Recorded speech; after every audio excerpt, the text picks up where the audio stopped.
कैथी लिपि का ये पहला क्लास है और कैथी लिपि के आज फर्स्ट क्लास में हम जानेंगे कि कैथी लिपि का उत्पत्ति प्रचलन कैसे आया, इसका यूज कहाँ होता था, ये कितने प्रचलित हुए, किस प्रकार ये लुप्त धीरे धीरे होते जा रहा है और हो गया।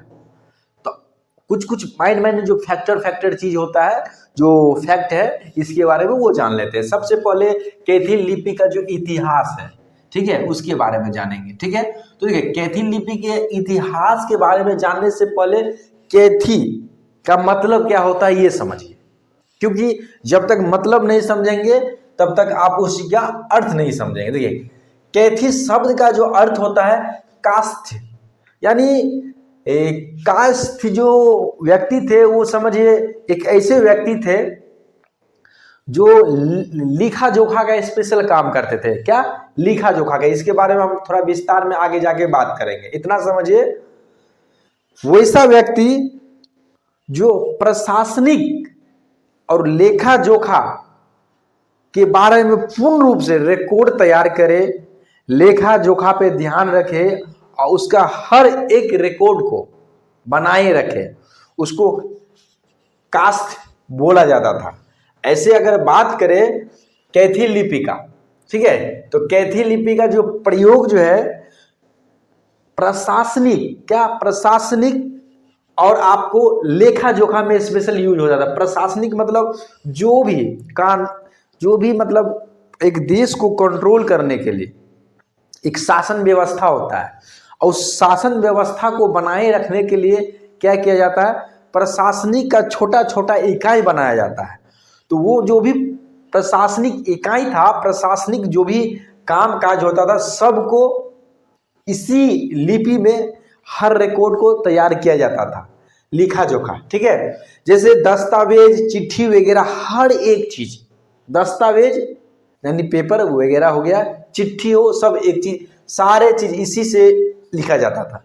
तो ये आप समझ गए कि कैथी लिपि का शब्द क्या है और क्या क्या इससे कैथी लिपि के बारे में एक फाउंडेशन जो है वो आपको मिल गया। लेकिन सॉरी, कैथी लिपि का जो है ना शुरुआत कैसे हुआ, ठीक है, ऐसे तो 12वीं शताब्दी के आसपास ये ज्यादा मतलब चरम सीमा पे प्रचलित हो गया। लेकिन ये 6ठी 7वीं शताब्दी के आसपास ही ये मतलब इसको देखा जा रहा है। लेकिन ये 11वीं और 12वीं शताब्दी में आके ये काफी प्रचलित हो गया। ठीक है, और जैसे बिहार हो गया, यूपी हो गया, झारखंड हो गया और इसके आसपास जो भी राज्य थे, सभी राज्य में ये प्रचलित था, थोड़ा बहुत ओवरलैप करता था। ठीक है, और अगर इसका यूज का बात करें तो सरकारी मतलब आम काम के अलावा सरकारी काम में भी इसको यूज किया जाता था, यानी आम सरकारी और गैर सरकारी दोनों में यूज किया जाता था इस लिपि को।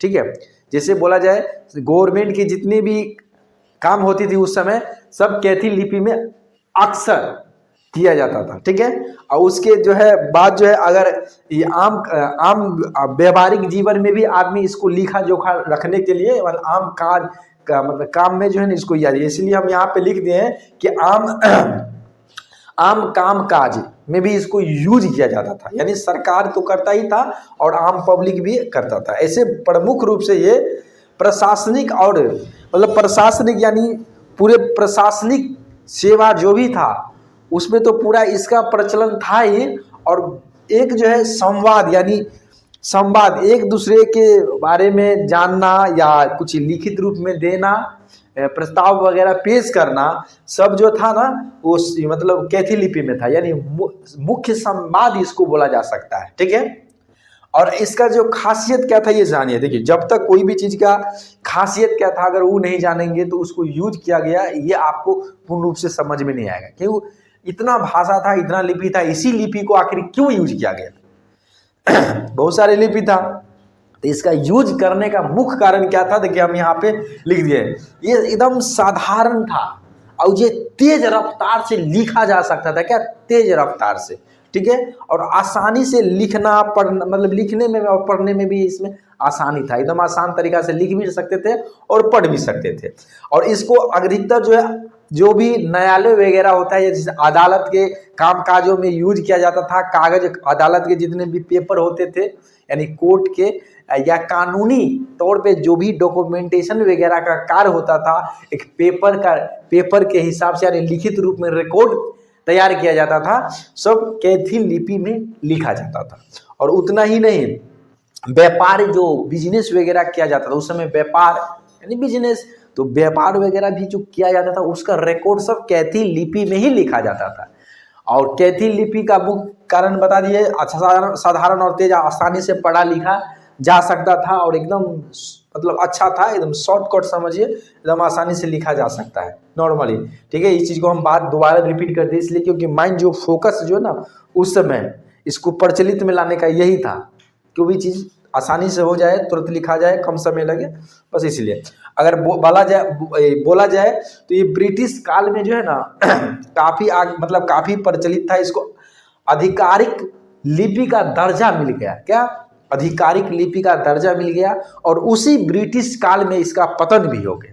इसका मुख्य कारण ये था कि जो ब्रिटिश सरकार थे यानी अंग्रेज थे, वो कास्ट सब पे जो है ना, जो कास्ट से जो लिखा जोखा स्पेशल ये करते थे, इसका एक समुदाय था स्पेशल, ये मतलब वो सब यही काम करते थे। तो उनका आरोप था अंग्रेज का कि ये अपने हिसाब से लेखा जोखा में जो है ना उससे कुछ लिख देता है और सब मतलब हम लोग नहीं जान पाते हैं। अंग्रेज को ये चीज़ अनकंफर्टेबल, यानी कंफर्टेबल नहीं, अनकंफर्टेबल लग रहा था।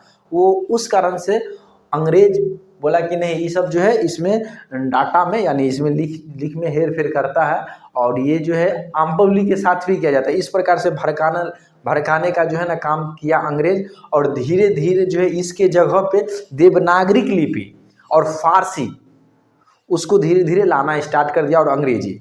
ठीक है, वहाँ पे देवनागरिक लिपि, फारसी और अंग्रेजी आना वहाँ पे धीरे धीरे स्टार्ट हो गया, क्योंकि जब वो सब आया ना तो इसका शब्द में जो है ना चेंजिंग देखने को मिला। देवनागरिक लिपि का शब्द आने लगा और धीरे धीरे धीरे इसको विलुप्त की ओर, मतलब एकदम खत्म करने की ओर ले गया। लेकिन फिर भी ये जो है चलते चलते देखा जाए 19वीं और 20वीं सदी तक ये लमसम में गया, और उस समय तक भी इसी भाषा में लिपि मतलब जो भी गवर्नमेंट के कार्य होता था, अदालत का कोई पेपर वगैरह बनता था यानी कागजात बनता था, सब कैथी लिपि में है, लेकिन धीरे धीरे विलुप्त हो गया। ठीक है, तो इसको विलुप्त करने का मुख्य जो है ना मतलब मुख्य व्यक्ति अगर माना जाए, मुख्य एक कम्युनिटी माना जाए तो वो अंग्रेज था। ठीक है, विदेशी फिरंगी जो भी बोलिए वो था, और ये इसमें कंफर्टेबल नहीं थे, और उस कारण से इस पे ज़्यादा ध्यान नहीं दिया गया, और इसको धीरे धीरे जब देश गुलाम था तो उस पर ध्यान कौन देगा, अंग्रेज। तो अंग्रेज इसमें परिवर्तन धीरे धीरे लाता गया, और हिंदी वगैरह को इसमें बोला यूज किया जिससे आसानी से समझा जा सके। अंग्रेज समझने में उसको थोड़ा प्रॉब्लम हो रहा था। हिंदी तो वो एक तो हिंदी पे अच्छा से उस सबको कमांड नहीं हो पा रहा था, और दूसरा ये कैथी लिपि आ गया था तो वो सब और अनकंफर्टेबल होते जा रहा था। तो उस कारण से उसको धीरे धीरे आम पब्लिक में इसका नेगेटिव छवि दिखला के कास्ट जब कम्युनिटी को बदनाम करके धीरे धीरे इसको विलुप्त कर दिया। ठीक है, लेकिन अभी भी बहुत सारे कागजात, जमीन का पेपर आपको इसी भाषा में लिखा गया है। बहुत सारे ऐसे दस्तावेज है, बहुत सारा रिकॉर्ड है, बहुत सारा कहानियां है। ठीक है, जो इसी भाषा में लिखा गया है। तो वो चीज़ को जानने के लिए, वो पुराने ज़मीन का पेपर या कोई भी दस्तावेज को पढ़ने के लिए, या पुराना कोई भी ऐसा ऐतिहासिक चीज़ हो जिसको जानना है, जो कैथी लिपि में लिखा, उसको जानने के लिए आपको ये जानना अति आवश्यक है। क्योंकि बोला जाता है कि कैथी लिपि के लिखावट में हमारा भारत देश का क्या सभ्यता छुपा हुआ है। ठीक है, क्योंकि बहुत ऐसे चीज हैं जो कैथी लिपि में लिखा गया है, और आम पब्लिक उसको समझ नहीं सकते हैं और पढ़ नहीं सकते हैं, जिनको ये कैथी लिपि का नॉलेज नहीं होगा। इसलिए कैथी लिपि अगर आप सीखते हैं तो इसमें स्कोप भी है। ठीक है, स्कोप ये है कि आप कैथी लिपि का ट्रांसलेटर बन के अच्छा कमा सकते हैं। ट्रांसलेटर आई भी बोलेंगे कि सिर्फ जमीन का पेपर ही नहीं, बहुत ऐसे ट्रांसलेटर गवर्नमेंट विभाग में भी जो है इसका वैकेंसी आएगी। ठीक है, इसका गवर्नमेंट विभाग में भी वैकेंसी आएगी, क्योंकि यहाँ पे जो ट्रेनिंग होता है ऐसे नहीं होता है। ठीक है। यहाँ पे जो ट्रेनिंग होता है एक व्यवहारिक तरीका से होता है, स्पेशल बिहार में होता है, और बिहार में इस चीज़ का बहुत प्रचलित है कैथी लिपि का। तो अगर आप यहाँ पे पढ़ेंगे तो आपको पूरे बेसिक से एडवांस लेवल में इसको पढ़ाया जाएगा।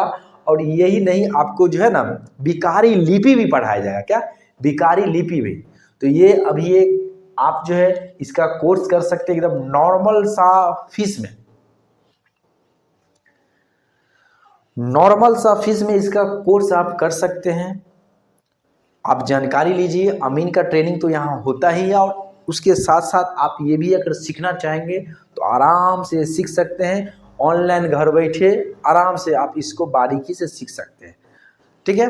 तो अभी जो है बस ये फर्स्ट क्लास में इतना चीज़ पे ही हम बात करेंगे, फिर हम नेक्स्ट क्लास में इससे आगे बढ़ेंगे और कुछ नए जैसे जैसे स्टेप बाय स्टेप हम क्या करते चलेंगे। अभी इतिहास लिए है, कैसे कैसे आप जो है शब्द बनाना सीखेंगे, कैसे कैसे बेसिक फाउंडेशन तैयार करेंगे, बड़ा एक कहानी लिखना स्टार्ट करेंगे। जो लिखा रहेगा पूर्ण रूप से कैथी लिपि में उसको हिंदी में कैसे आप ट्रांसलेट करेंगे, सारे पे A to Z आपको ट्रेनिंग मिलेगा। तो कैथी लिपि का यहाँ आपको पूर्ण रूप से ट्रेनिंग होगा। तो बस आज के वीडियो में इतना ही, फिर मिलते हैं अगले वीडियो में। जय हिंद।